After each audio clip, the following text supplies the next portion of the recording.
Hello, Morongo Basin and listeners around the world online at Z107.7fm.com. This is your Z107.7 local news for Wednesday, September 13th, 2023. At a public hearing last night, the 29 Palms City Council cast votes on the fate of the city's controversial Tourism Business Improvement District, known as TBID. Here's reporter Stacy Soley with the story. City Council got an earful at last night's public meeting as a number of TBID members, owners of hotels, motels, RV resorts, and short-term vacation rentals, turned up to protest the city's plan to reauthorize a 1.5% surcharge on their businesses. After listening to a variety of complaints against TBID, Council voted against the tax, effectively disbanding the group, which was first established in 2017 as a way to raise money for marketing aimed at attracting more tourists to the city. Complaints included questions about how past monies were spent and the effectiveness of the marketing that was done. Another point of contention was the fact that short-term rentals are not being required to meet accessibility standards established by the Federal Americans with Disabilities Act. City Council also voted to sponsor the creation of the Morongo Valley Arch Navigation Center at 6594 Adobe Road for $32,000. This center will provide respite during extreme weather, food programs, eviction prevention, and housing assistance. For Z107.7 News, this is Stacy Soley. The town of Yucca Valley is considering the addition of branding mascots to the town's commercial design guidelines during next week's Planning Commission meeting on Tuesday, September 19th. The town council reviewed the matter at its meeting on Tuesday, June 6th, and directed staff and the Planning Commission to research the consideration of adding branding mascots to the town's commercial design guidelines. The town requests that residents attend the Planning Commission meeting in order to voice comments on the consideration of adding those branding mascots. If you can't make it to next week's meeting, Z107.7 will be there to cover it and all city and town meetings in the Morongo Basin. Last night, the Morongo Unified School District Board of Trustees held their first regular meeting of the 2023-24 school year at Joshua Tree Elementary. Simon reporter Gabriel Hart was there and has this recap for us today.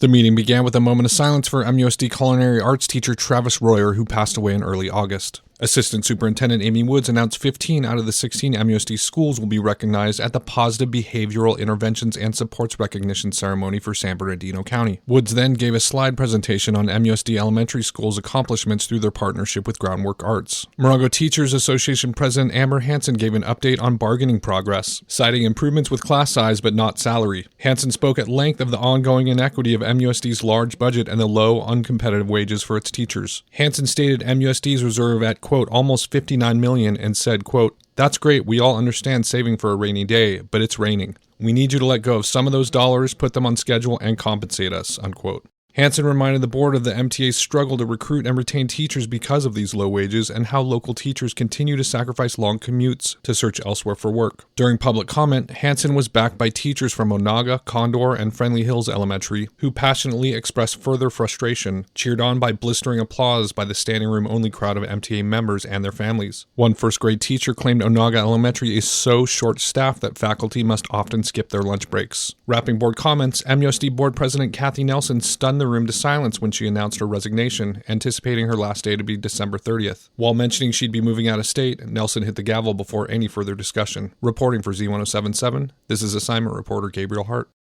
The Yucca Valley Airport District regular meeting is taking place tonight at 6:30 in the Mesquite Room at the Yucca Valley Community Center. The Yucca Valley Airport is located just off Old Woman Springs Road and Aviation Drive. There's no commercial passenger services at the airport, but it's open to visiting aircraft 24 hours a day. You can see this story at our website for a link to the agenda for the 6:30 meeting or visit yuccavalley.airport.com.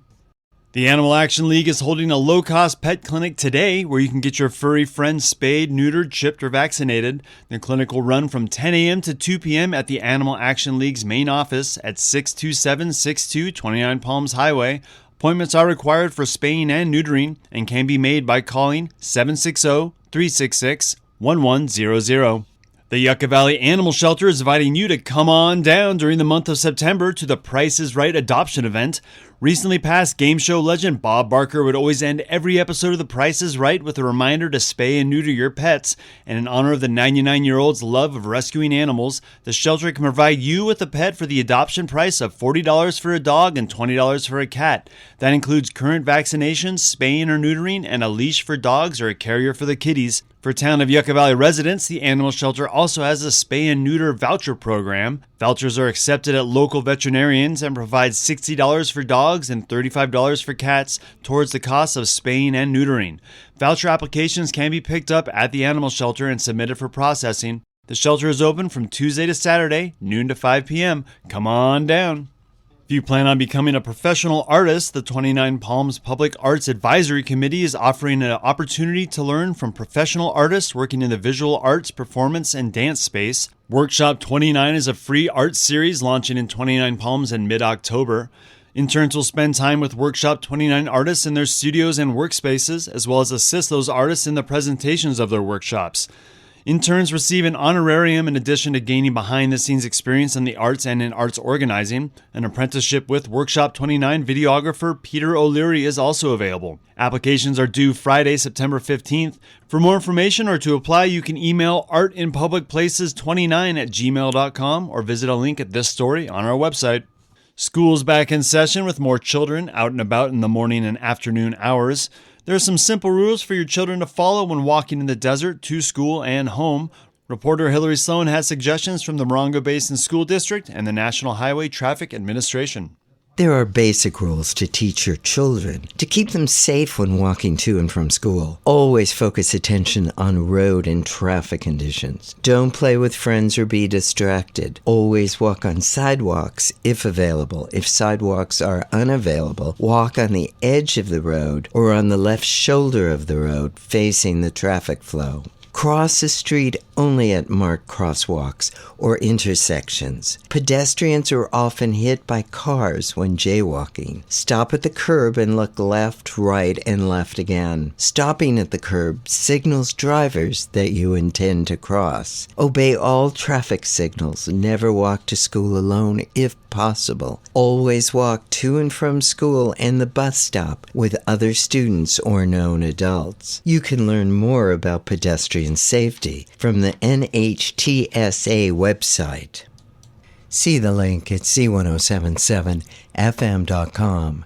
For Z107.7, this is reporter Hillary Sloan.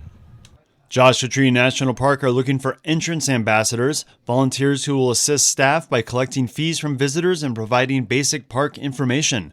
The position requires long periods of standing and directing traffic. Volunteers will work both inside and outside of the entrance booth, but work will be primarily outside. Volunteers may also assist staff inside the park by providing traffic management and visitor assistance at parking lots, trailheads, and campgrounds as appropriate. Applicants must live within 60 minutes of commuting distance to Joshua Tree National Park and must be available beginning early October 2023 through the first week of January 2024. Applicants must also be available to volunteer on holidays that fall on their scheduled shift days. We'll have a link to the volunteer application and schedules at this story on our website, Z107.7fm.com. The San Bernardino County Sheriff's Department has announced the rollout of body-worn cameras. According to a press release provided by the Sheriff's Department, body-worn cameras are an additional tool that deputies will be able to use to maintain high standards of policing, accountability, and transparency within the communities they serve.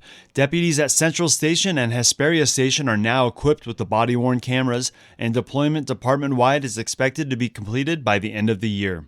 And that's your local news. You can hear local news 7 times a day, 7 days a week at 7, 8, 9, noon, 4, 5, and 6. More Morongo Basin residents get their local news from Z107.7 than any other source. Reporting for the Morongo Basin News Leader, the award-winning Z107.7 News, I'm Robert Hayden.